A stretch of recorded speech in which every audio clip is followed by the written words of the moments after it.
Hi guys, it's me Jamila and welcome back to another episode of my travel vlog, hashtag the best of Ilocos Norte, wherein I am going to feature different places here in Ilocos Norte, mapabagong tourist spot man or luma. So today we are going to Cardoms and I did a little bit of research kaninang nagkukulot pa ako and nagme-makeup, and only to find out yung Cardoms pala is composed only of one barangay kasi maliit lang talaga siya ng municipality. And aside from that, Cardoms is located at the northern coast of Ilocos Norte and it is bordered by Pagudpud in the north, by Santa Praxedes, Cagayan in the northeast, Calanasan, Apayao in the east, and Dumalneg in the west, and also Vintar in the south. So, yung road is accessible to the municipality and mainly from Barangay Pansyan, Pagudpud. So, yung Barangay Pansyan, Pagudpud, dulong-dulong part na yan ng Pagudpud.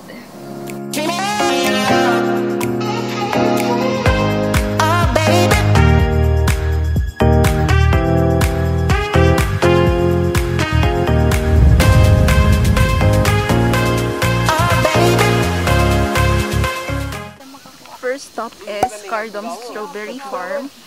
So, dun kami sa baba galing guys. So, if yung sasakyan niya is not advisable for 4-wheel drive, medyo mahirap. Pwede naman kayo mag-park dun sa baba pero makitid yung daan. So, medyo hindi safe. So, merong entrance fee na 20 and then yung sa entrance fee na 20 that goes with unlimited KAPENG BARAKO na. So, ayan, naka-ready na yung mga coffee ingredients. 1, 2, 3, go!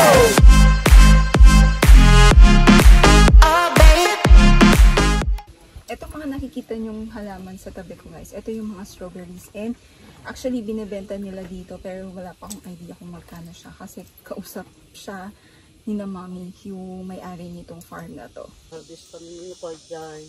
Hindi babaya ganit na. Bayad na strawberry dito. Hindi pa. Diyan yun, kung wala may sadya. Ano bunga? Nagbiagdaan tayo dito. Ang tinatanong ko nga lang kasi it's for the vlog. So ay i-vlog mo doon. Oo. Mano ti per pat nyo no pati strawberry. Dagito ma'am, dadako na bunga 150. Babasok 30 pesos. Ito nikas bunga na may mesa. Kasi adurang ni medical man nala da dagitay bunga. Manong kung ka-rate yung strawberry picking no kwa ma'am? Per kilo no ko. Per kilo. As awan tatay. Awam mo. Idiak. January, February, March, April kasi dito. Teka lamiis na season. Para dito tawan. As discussed, ito daw yung 150 and then ito yung 30 pesos. Pero dahil hindi pa season ng strawberry, hindi pa tayo po pwede mag-strawberry picking guys. Pero available yung strawberry picking dito once na season na nila. Awan ti prutas ita nga lako dito. September, so no September. So ito yung mga nakikita ninyo ay strawberries.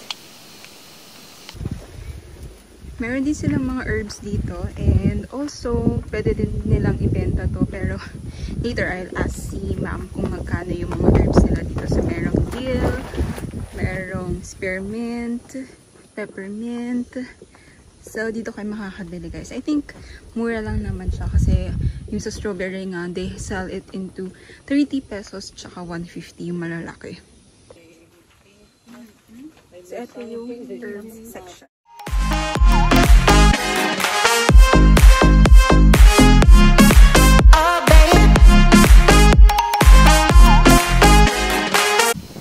Ito yung mga strawberries and then ito yung lemon. So aside from strawberries, they also have lemon trees over here. And there, yan yung mga dragon fruit na. So at my back, ito yung mga dragon fruit guys. So this is not yet the official dragon fruit farm or pinakamalaking dragon fruit farm here in Ilocos. Pero magiging part din siya ng another vlog ko. Pupuntahan natin yung pinakamalaking dragon fruit farm dito sa Ilocos, which is the Refmad Farm.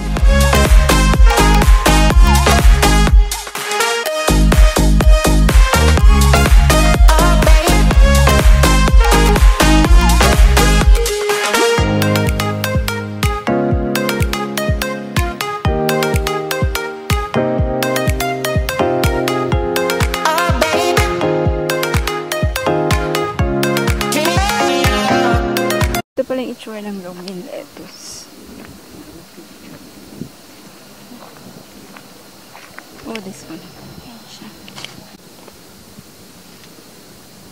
So here in Cardom's farm, it's not only bungnay, dragon fruit, pineapple, herbs, so available din yung lettuce nila. Ito yung kabuuan ng romaine lettuce area nila.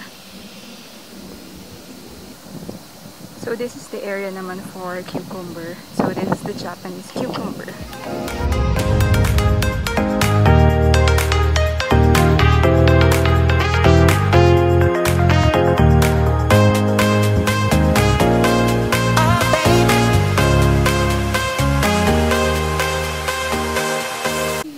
How much tong turmeric tea nyo?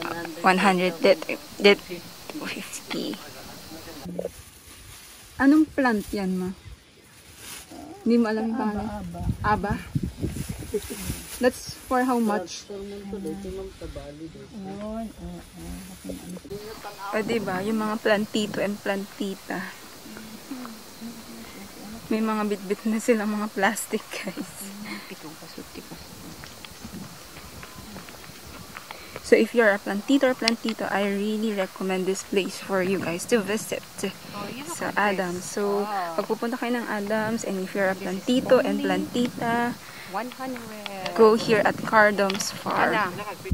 Here in Cardoms, pansin ko na you will feel the real ambience of a province style. So, yung simoy ng hangin, probinsyang probinsya, yung atmosphere, which is alam nyo ganito yung makikita ninyo kapag probinsya, yung madaming farm, madaming mga pananim.